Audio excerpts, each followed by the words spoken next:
Fresh হয়ে বিছানায় গা এলিয়ে দিয়েছে জঙ্কুক। এবার একটু ঘুমের দরকার। শরীরটা ম্যাচ ম্যাচ করছে। সকাল থেকে দৌড়াদৌড়ি করেই যাচ্ছে কন্টিনিউয়াসলি। বাহির থেকে আবছা কথার আওয়াজ ভেসে আসছে। স্পষ্ট বোঝা যাচ্ছে না ঠিক কি কথা বলা হচ্ছে, তবে জঙ্কুক আন্দাজ করে নেয় জেহবকে ধুয়ে দিচ্ছে জেনি এবং ন্যান্সি। চোখ দুটো বন্ধ করতেই ফোনটা বেজে ওঠে। বিরক্ত হয়ে বালিশের তলা থেকে ফোনটা বের করে। ইডিয়েট নামটা ফোনের স্ক্রিনে জলজল করছে। ফোঁস করে শ্বাস টেনে কলটা রিসিভ করে জঙ্কুক। হ্যালো, আব্দুল কুদ্দুসের পাপা।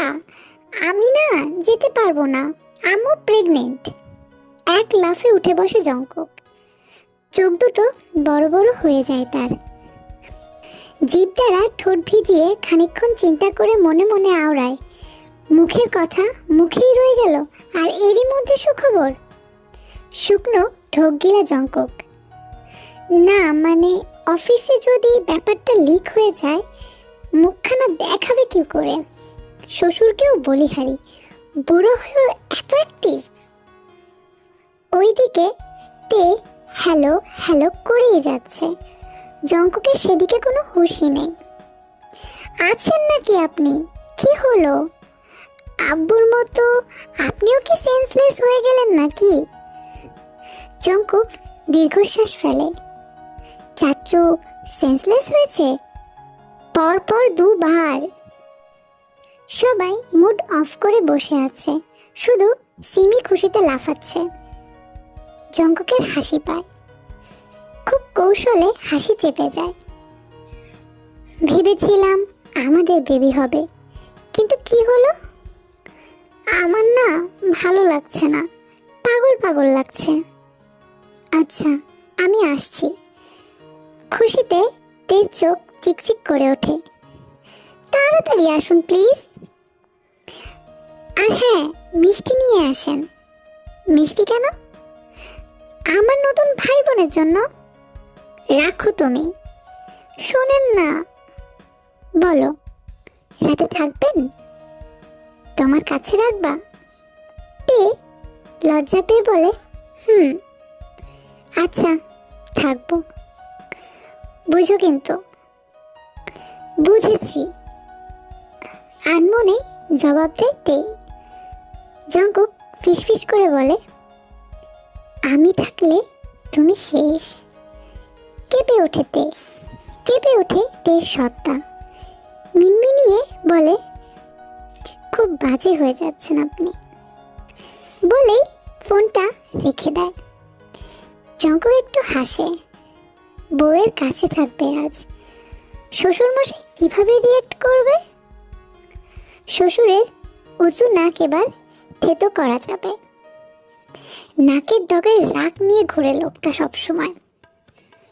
জঙ্কুকের থেকে তেকে আলাদা করার পরিকল্পনা আটে। এবার জঙ্কুক নিজের বউকে শ্বশুরের নাকের ডগা দিয়ে নিজের কাছে নিয়ে আসবে। জঙ্কুক দরজা খুলতেই দেখতে পায় জেহব বসে আছে, সাথে জেনি ও ন্যান্সি। জঙ্কুককে দেখে জেহব বলে ওঠে, ভাই ওরা তোর সাথে কথা না বলে যাবে না। অসহায় সুর জেহবের। জঙ্কুক জেহবকে চাপিয়ে দিয়ে বলে, আমি যাচ্ছি, বউ প্রেগনেন্ট, তোরা কথা বল। বলে হনহনিয়ে চলে যায়। জেনি বড় বড় চোখ করে তাকায়। জেহবও হতভম্ব। এত দ্রুত প্রেগনেন্ট? বিয়ের কমাস হলো, প্রেগনেন্ট মানে?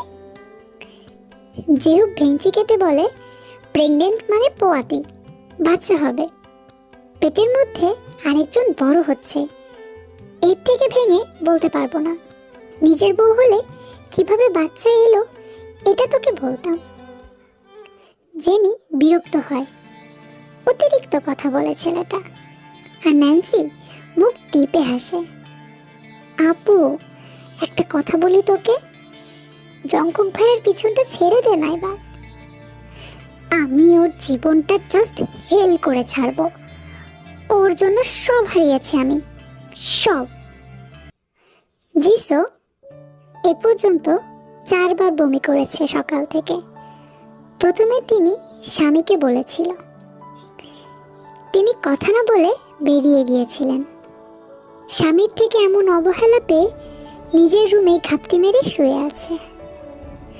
জঙ্কুক গেট পেরিয়ে বাড়িতে ঢুকতেই নজর পড়ে গংইয়োর দিকে।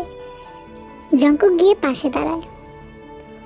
বললাম কি না বললাম তাতেই সুখবর? বাহ, এই না হলো আমার শ্বশুরমশাই। গংইয়ো কাঁদো কাঁদো ফেস করে বলে, বিশ্বাস করো আমি কিচ্ছু করিনি। জঙ্কুকের হাসি পায়, তবুও হাসি চেপে বলে, এটাকে কিছু করা বলে না তো, ভালো কাজ তো, ভয় কেন পাচ্ছেন? মেয়ে বিয়ে দিয়েছি, নাতনি আছে আমার, আর এই বয়সে ছিছি, এসব কি আর আপনার ভাবনায় ছিল শ্বশুরমশাই?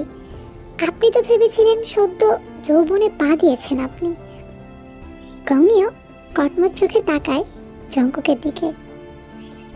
হাতি কাদায় পড়লে চামচিকাও লাথি মারে। আপনি হাতি? এই যাও তো এখান থেকে। জঙ্কুকও চলে আসে।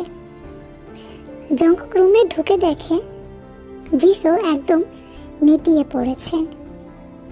জঙ্কুককে দেখে তের চোখে মুখে খুশির ঝিলিক ফুটে ওঠে। জঙ্কুক এসেছে মানে মাকে সুস্থ করেই তুলবে। হাসপাতালে নিচ্ছ না কেন ছোট মাকে? গম্ভীর গলায় প্রশ্ন করে জঙ্কুক। নিজের গলার আওয়াজ শুনে নিজেই বিরক্ত হয়। ভেবেছিল নরম গলায় কথাটা বলবে, কিন্তু ওই যে স্বভাব, স্বভাব কি আর এত সহজে পরিবর্তন হয়? জিন জবাব দেয়, কিভাবে নিব? তোর চাচ্চু। বাকিটুকু আর জিন লজ্জায় বলতে পারল না। গ্যাস্ট্রিকের প্রবলেম হয়েছে ছোট মার, সিম্পল বিষয়টা বুঝতে পারোনি? আজব মানুষ তোমরা। আর যেটা আন্দাজ করেছো সেটা হলেই বা কি? মানুষটা এভাবে বিনা চিকিৎসায় মরবে? জিমিন আমতা আমতা করে বলে, আসলে বাবা বলছিল। ভাবি, তোমার বাবার মাথায় এমনিতেই বুদ্ধি কয়েক কেজি কম আছে, তার কথা শুনে নাচছ তোমরা? প্লিজ। সেই মুহূর্তেই গংইয়ো রুমে ঢুকে পড়ে। তার চিন্তা হচ্ছিল জঙ্কুক কি না কি বলে, একদমই ভরসা পাচ্ছেন না তিনি তাকে নিয়ে। গংইয়োকে দেখে জঙ্কুকের চোখে মুখে দুষ্টুমি ফুটে ওঠে। চাচু, কংগ্রেচুলেশনস। ছোট মার অবস্থা দেখে আমি শিওর আমাদের পরিবারে নতুন সদস্য আসতে চলেছে। এতক্ষণ শিওর ছিলাম না।